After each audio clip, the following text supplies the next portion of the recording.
രാമായണത്തിന് ഭാരതത്തിലുള്ള പ്രസിദ്ധി വളരെ ഏറെയാണ്.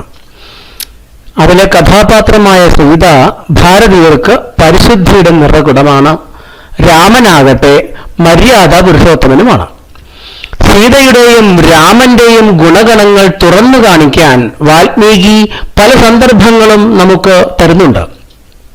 നമ്മുടെ നിത്യജീവിതത്തിൽ ഇപ്പോൾ സംഭവിക്കുന്ന ഒരു ജീവിത സന്ദർഭം യുദ്ധകാണ്ഡത്തിൽ വരച്ചു കാണിക്കുന്നത് വളരെ ശ്രദ്ധേയമാണ്. ശ്രീരാമന്റെ മര്യാദ പുരുഷോത്തമത്വം ചോദ്യം ചെയ്യപ്പെടുന്ന ഒരു സന്ദർഭം കൂടിയാണ് അത്. സ്ത്രീ എന്ന നിലയ്ക്കുള്ള സീതയുടെ ഒരു ഗതികേടിന്റെ ചിത്രവും അവിടെ വരച്ചിടുന്നുണ്ട് വാൽമീകി. ഈ സന്ദർഭം വിവരിക്കുന്നതിലൂടെ ചാർവാകൻ രണ്ട് കാര്യങ്ങളാണ് ഉദ്ദേശിക്കുന്നത്. ഒന്ന്, തലവാചകത്തിൽ പറഞ്ഞ കാര്യത്തിന് ഒരു ഉത്തരം. രണ്ട്, രാമൻ മര്യാദാ പുരുഷോത്തമൻ ആണോ എന്നുള്ള കാര്യത്തിലുള്ള തീരുമാനം. നമുക്ക് ഇതിൽ നിന്നും ഗണിച്ചെടുക്കുകയും ചെയ്യാം. നമുക്ക് നേരെ വിഷയത്തിലേക്ക് വരാം. രാവണൻ സീതയെ അപഹരിച്ചുകൊണ്ട് പോയതിനു ശേഷം അനേകം മൈലുകൾ താണ്ടി ഒരുപാട് കഷ്ടതകൾ അനുഭവിച്ച് സമുദ്രം വരെ താണ്ടി തന്റെ പ്രിയതമയായ സീതയെ വീണ്ടെടുത്തവനാണ് രാമൻ എന്നും പ്രണയത്തിന്റെയും സ്നേഹത്തിന്റെയും മകുടോദാഹരണമാണ് രാമൻ എന്നെല്ലാമാണ് നമ്മൾ പൊതുവെ കേട്ടിട്ടുള്ളത്. മാത്രമല്ല, രാമൻ സംശയിച്ചപ്പോൾ ചിതയിൽ ചാടി അഗ്നിശുദ്ധി വരുത്തിയവളാണ് സീത എന്നും പൊതുവെ നമ്മൾ പറയാറുണ്ട്. എന്നാൽ ഇത് രണ്ടും സത്യം തന്നെയാണോ? വാൽമീകി രാമായണം പറയുന്നത് അങ്ങനെയാണോ? നമുക്ക് ആ ഗ്രന്ഥഭാഗത്തിലേക്കാണ് നേരിട്ട് കടക്കേണ്ടത്. യുദ്ധത്തിൽ രാമൻ രാവണനെ കൊന്ന് ലങ്കാപുരിയുടെ സമീപം വിസരിക്കുമ്പോൾ വിഭീഷണന്റെ ആജ്ഞപ്രകാരം സീതയെ അണിയിച്ചൊരുക്കി രാമന്റെ മുന്നിൽ കൊണ്ടുവരികയാണ്. ആഹ്ലാദം കൊണ്ട് മതിമറന്നു വന്ന സീതയെ കാത്തിരുന്നത് പക്ഷേ കർണകഠോരമായ ദാക്ഷിണ്യമില്ലാത്ത രാമന്റെ വാക്കുകളായിരുന്നു. രാമന്റെ ആ വാക്കുകൾ ഞാൻ വിസ്തരിച്ചു പറയുന്നില്ല. 5 or 10 പോയിന്റുകളായി നിങ്ങളുടെ മുമ്പിൽ ഞാൻ വയ്ക്കാം. അയോധ്യകാണ്ഡത്തിലെ 118 സർഗം മുഴുവനും രാമന്റെ ഈ അന്തസ്സില്ലാത്ത ജൽപ്പനങ്ങൾ കൊണ്ട് നിറഞ്ഞതാണ്.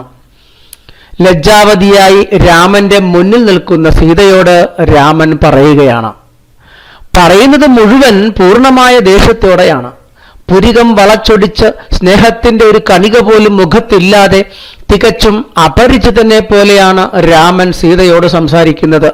രാമന്റെ ഈ ഭാവം സീത ഒട്ടും പ്രതീക്ഷിച്ചതല്ല. 1 വർഷം കഴിഞ്ഞ് കാണുകയാണ്. ഇത്രയും നാളത്തെ വിരഹം കൊണ്ട് അനുഭവിച്ച വേദനയെല്ലാം അവസാനിക്കുന്ന നിമിഷമാണത്. പക്ഷെ രാമന്റെ ഭാവം കാണുമ്പോൾ സീത വിതുമ്പാൻ തുടങ്ങുന്നു. ആ ഭാവത്തിൽ രാമൻ പറയുകയാണ്, സീതേ, ഭാര്യ അപഹരിക്കപ്പെട്ടാൽ ശത്രുവിനെ വധിക്കുന്നതോടെ ഭർത്താവിന്റെ അഭിമാനവും പ്രശസ്തിയും വീണ്ടെടുക്കാം. അതാണ് ഞാൻ ചെയ്തത്. എന്റെ ഭാര്യയായ നിന്നെ അപഹരിച്ച ശത്രുവായ രാവണനെ വധിച്ച് ഞാൻ പൗരുഷം കാണിച്ചിരിക്കുന്നു. അഭിമാനവും പ്രശസ്തിയും ഞാൻ വീണ്ടെടുത്തിരിക്കുന്നു.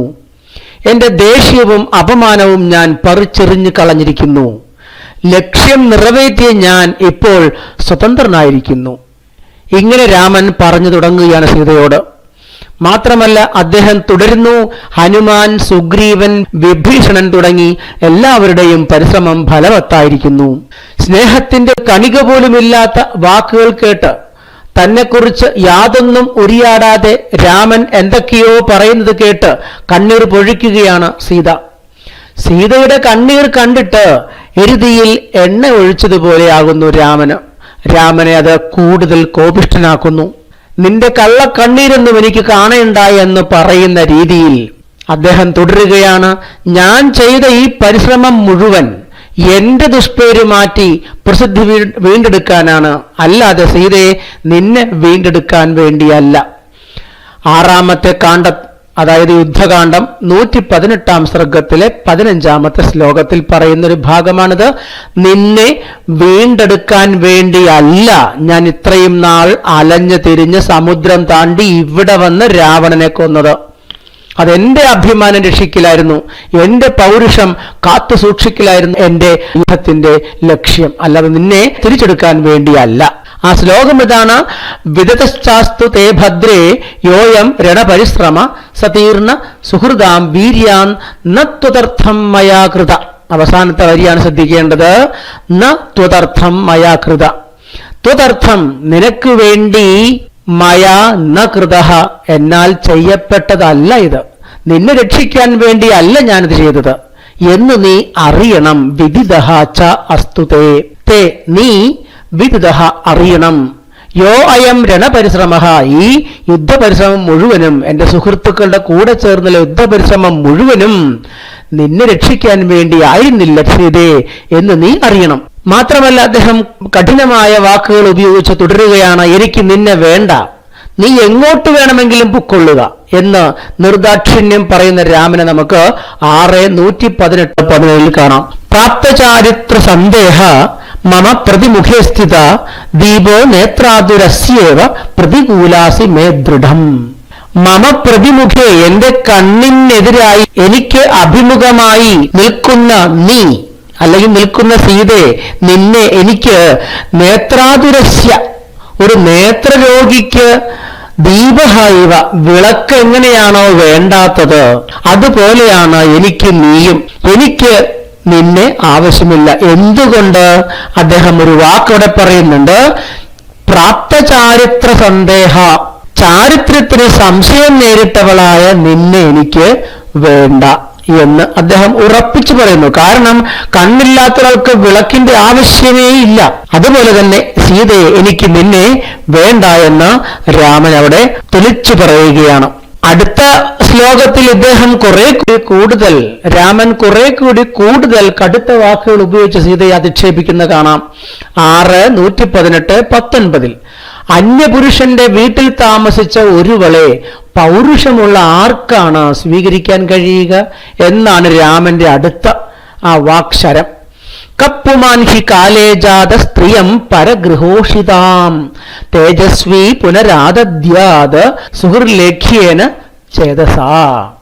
നോക്കുക, കുലേജാത തേജസ്വി കഹ, സത്കുലത്തിൽ ജനിച്ചവനായ പൗരുഷയുക്തനായ കുലപുരുഷനായ ഏതൊരു മനുഷ്യനാണ്, ഏതൊരു പുരുഷനാണ് പരഗൃഹോഷിതാം, അന്യഗൃഹത്തിൽ താമസിച്ച, സ്ത്രീയം പുനഃ, ഭാര്യയെ അഥവാ സ്ത്രീയെ വീണ്ടും സുഹൃലേഖ്യേന, പ്രേമവായ്പോടുകൂടി സ്നേഹത്തോടുകൂടി ആദദ്യാത്, സ്വീകരിക്കുന്നത് ആരാണ്? അതുകൊണ്ട് എനിക്ക് നിന്നെ സ്വീകരിക്കാൻ ബുദ്ധിമുട്ടാണ്. നീ രാവണന്റെ കൊട്ടാരത്തിൽ 1 വർഷം കഴിഞ്ഞവളാണ്. എനിക്ക് നിന്നെ നല്ല സംശയമുണ്ട് എന്നർത്ഥം. രാവണന്റെ മടിയിലിരുന്നവളാണ് നീ. നിന്നെ എങ്ങനെയാണ് കുലപുരുഷനായി ഞാൻ സ്വീകരിക്കുന്നതെന്ന് അടുത്ത ശ്ലോകത്തിൽ പറയുന്നുണ്ട്. 6:118-20 രാവണാംഗ പരിഭ്രഷ്ടാം ദൃഷ്ടാം ദുഷ്ടേന ചക്ഷുഷ കഥം ത്വാം പുനരാദദ്യാം കുലം വ്യപദിശൻ മഹത്ത്. മഹത്കുലം വ്യപദിശൻ, നല്ല പേരാർന്നുള്ള കുലത്തെപ്പറ്റി പുകഴ്ത്തുന്നവനായ ഞാൻ രാവണാംഗ പരിഭ്രഷ്ടാം, രാവണന്റെ മടിയിൽ സമയം ചിലവഴിച്ചിട്ട് വന്നവളായതിനാൽ, മാത്രമല്ല ദുഷ്ടേന ചക്ഷുഷ ദൃഷ്ടാം, ദുഷിച്ച നോട്ടം കൊണ്ട് നോക്കപ്പെട്ടവളായ നീ. രാവണൻ നോക്കിയ നോട്ടത്തിന് പോലും സീതയെ കുറ്റപ്പെടുത്തുകയാണ് രാമൻ. അതുപോലെ ബലം പ്രയോഗിച്ച് രാവണന്റെ മടിത്തട്ടിൽ സീതയെ ഇരുത്തിയതിനും രാമൻ സീതയെ കുറ്റപ്പെടുത്തുകയാണ്. അങ്ങനെയുള്ള നിന്നെ എങ്ങനെയാണ് കൈക്കൊള്ളുക? ത്വാം പുനഃ കഥം ആദദ്യാം, അങ്ങനെയുള്ള ഭവതിയെ എങ്ങനെ ഞാൻ കൈക്കൊള്ളും? എന്റെ കീർത്തിക്ക് വേണ്ടി മാത്രമാണ് നിന്നെ വേണ്ടിയെടുത്തത് എന്ന്, നിന്നെ നേടാൻ വേണ്ടിയേ അല്ല എന്ന് 6:118-21 പറയുന്നുണ്ട്. തതർത്ഥം നിർജിതാമേ ത്വം യശപ്രത്യാഹൃതം മയാ യശഃ പ്രത്യാഹൃതം, എന്നാൽ കീർത്തി എന്നത് വീണ്ടെടുക്കപ്പെട്ടു. തദർത്ഥം മേ ത്വം നിർജിത, അതിനായിട്ട് മാത്രമാണ് ഞാൻ നിന്നെ വീണ്ടെടുത്തത്, അല്ലാതെ നിന്നെ എനിക്ക് കിട്ടാൻ വേണ്ടി അല്ല എന്നർത്ഥം. അദ്ദേഹം കൂടുതൽ ശക്തമായ ഭാഷയിലേക്ക് പോകുന്ന രംഗമാണ് ഇനി കാണാനുള്ളത്. അദ്ദേഹം പറയുന്നു, രാമൻ പറയുന്നു, ലക്ഷ്മണന്റെ കൂടെ നിനക്ക് പോകാം, എനിക്ക് നിന്നെ വേണ്ട. അല്ലെങ്കിൽ ഭരതന്റെ കൂടെയും നിനക്ക് പോയി ജീവിക്കാം. 6:118-23 ഇത് പ്രവ്യാഹൃതം ഭദ്രേ മയൈതത് കൃതബുദ്ധിന ലക്ഷ്മണേ ഭരതേവ ത്വം കുരുബുദ്ധിം യഥാസുഖം എന്ന ശ്ലോകത്തിൽ പറയുന്നത് ഇപ്രകാരം തന്നെയാണ്.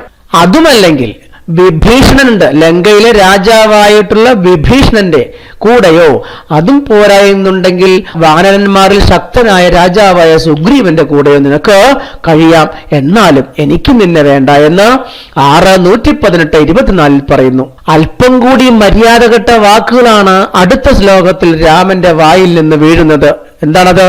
6:118-25 പറയുന്നു, സീതേ, ദിവ്യ സൗന്ദര്യമുള്ള നിന്നെ കണ്ടുകൊണ്ട് രാവണൻ അടങ്ങിയിരുന്നിട്ടുണ്ടെന്ന് ഞാൻ വിശ്വസിക്കണോ എന്ന് രാമൻ ചോദിക്കുന്നൊരു ദയനീയമായ ഒരു ചിത്രം നമുക്ക് കാണാം.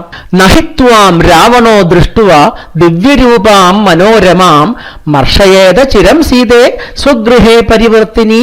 25, അതായത് 2:118-25 അദ്ദേഹം ചോദിക്കുന്ന ശ്ലോകമാണത്. സീതയെ രാവണൻ ദിവ്യരൂപാം മനോരമാം, ദിവ്യ സൗന്ദര്യമുള്ള മനസ്സിനെ കവരുന്നവളായ സ്വഗൃഹേ പരിവർത്തിനിയും, തന്റെ വസതിയിൽ തന്നെ ഇരിക്കുന്നവളുമായ ത്വാം നിന്നെ ദൃഷ്ടുവ കണ്ടുകൊണ്ട് ചിരം മർഷയേതുന്ന അധികകാലം സഹിച്ചിരിക്കാൻ കഴിയുമോ രാവണന്? ഉണ്ടാവില്ല എന്ന് രാമൻ തീർത്ത് പറയുന്നു. കൂരമ്പുകൾ പോലുള്ള ആ വാക്കുകൾ ആ ലെവൽ വരെ എത്തിയപ്പോഴേക്കും സീത ആർത്തനാദത്തോടെ കരഞ്ഞ് സകല നിയന്ത്രണവും നഷ്ടപ്പെട്ടവളെ പോലെയായി. എന്നിട്ട് ഇപ്രകാരം പറഞ്ഞു, രാമ, വെറുമൊരു സാധാരണക്കാരനെ പോലെയാണല്ലോ അങ്ങ് സംസാരിക്കുന്നത്. എന്റെ ചാരിത്രത്തെ തൊട്ട് ഞാനിതാ സത്യം ചെയ്യുന്നു, ഞാൻ ചാരിത്രശുദ്ധി ഉള്ളവളാണ്. രാവണൻ എന്റെ ശരീരത്തെ സ്പർശിച്ചതിൽ ഞാൻ തെറ്റുകാരിയല്ലല്ലോ എന്ന് സീത ആവർത്തിച്ചു പറയുന്നു. 6:119 5-ാമത്തെ ശ്ലോകത്തിലും 6-ാമത്തെ ശ്ലോകത്തിലും. എന്റെ ശരീരം ആരശുദ്ധമാക്കിയാലും പക്ഷെ രാമ, എന്റെ മനസ്സ് നിന്റെ കൂടെയാണ്, അത് നീ മറക്കരുത്, അത് നീ മനസ്സിലാക്കിയില്ലല്ലോ രാമ എന്ന് 6:119-10 സീത പറയുന്നുണ്ട്. അങ്ങയുടെ ഈ മനസ്സ് ഹനുമാനോട് പറഞ്ഞു വിട്ടിരുന്നെങ്കിൽ വാനരന്റെ മുമ്പിൽ വെച്ച് തന്നെ എന്റെ ജീവിതം അവസാനിപ്പിക്കുമായിരുന്നല്ലോ രാമ. ഇത്രയും പറഞ്ഞുകൊണ്ട് സീത തന്റെ തീരുമാനം അറിയിക്കുകയാണ്. ചില 3-ാം തരം സിനിമകളിൽ നാം കാണുന്ന പോലെ ഭർത്താവിനാൽ തിരസ്കരിക്കപ്പെട്ട മനോവിഷമത്താൽ സീത തുറന്നു പറയുകയാണ്, എനിക്കിനി ജീവിക്കേണ്ട. ലക്ഷ്മണ, എന്റെ ദുഃഖത്തിന് മരുന്നായിട്ടുള്ള ചിതയെ ഒരുക്കൂ. ഇല്ലാത്ത ദുഷ്പേര് കേട്ട് ഞാനിനി ഒരു നിമിഷം ജീവിച്ചിരിക്കില്ല. സ്വന്തം ഭർത്താവിന്റെ ഗുണങ്ങളാൽ ഉപേക്ഷിക്കപ്പെട്ടവളായ ഞാൻ ചിതയിൽ ചാടി ജീവിതം അവസാനിപ്പിക്കുകയാണ്. ലക്ഷ്മണ, ചിതയൊരുക്കൂ, എനിക്കിനി ജീവിക്കേണ്ടതില്ല. ഇത്രയും പറഞ്ഞ ജനസഹസ്രത്തെ സാക്ഷിയാക്കി സീത ചിതയിൽ ചാടുകയാണ്. ആ ശ്ലോകം 6-ാമത്തെ കാണ്ഡത്തിലെ 119-ൽ 19-ഉം 20-ഉം ശ്ലോകമാണത്. ചിതാമ്മേ കുരു സൗമിത്രേ, അല്ലയോ ലക്ഷ്മണ, ചിത ഒരുക്കൂ എനിക്ക് വേണ്ടി. വ്യസനസ്യാസ്യ ഭേഷജം, എന്റെ ദുഃഖത്തിന് മരുന്നാണ് ചിത. മിഥ്യോപഘാതോപഹത നാഹം ജീവിതുമുത്സഹേ, മിഥ്യാവർത്തമാനങ്ങൾ കേട്ട് എനിക്കിനി ജീവിച്ചിരിക്കണമെന്നില്ല എന്ന് പറഞ്ഞ് സീത ചിതൊരുക്കാൻ പറയുന്നു. ലക്ഷ്മണൻ അർത്ഥഗർഭമായി രാമന്റെ മുഖത്തേക്ക് നോക്കുന്നു. രാമൻ നിശബ്ദനായി അതിന് അനുമതി നൽകുന്നു. ലക്ഷ്മണൻ ചിതയൊരുക്കുന്നു. സീത അതിൽ ചാടുന്നു. പിന്നീട് ഇന്ദ്രൻ, ബ്രഹ്മാവ്, ശിവൻ തുടങ്ങിയവർ വന്ന് സീതയെ പുകഴ്ത്തുന്നു, രാമനെ പുകഴ്ത്തുന്നു.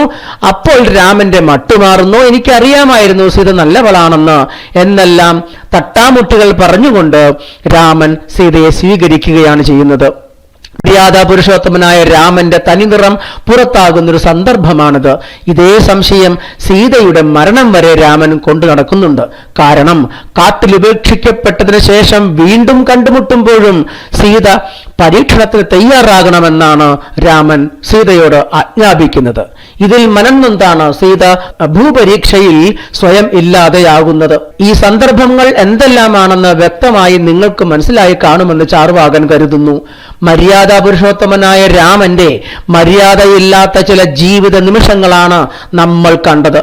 മര്യാദാ പുരുഷോത്തമനായ രാമനിൽ മര്യാദ എന്നത് തൊട്ടു തീണ്ടിയിട്ടുണ്ടോ എന്നത് നിങ്ങൾ തന്നെ തീരുമാനിക്കുക. മറ്റൊരു വിഷയവുമായി നമുക്ക് വീണ്ടും കാണാം.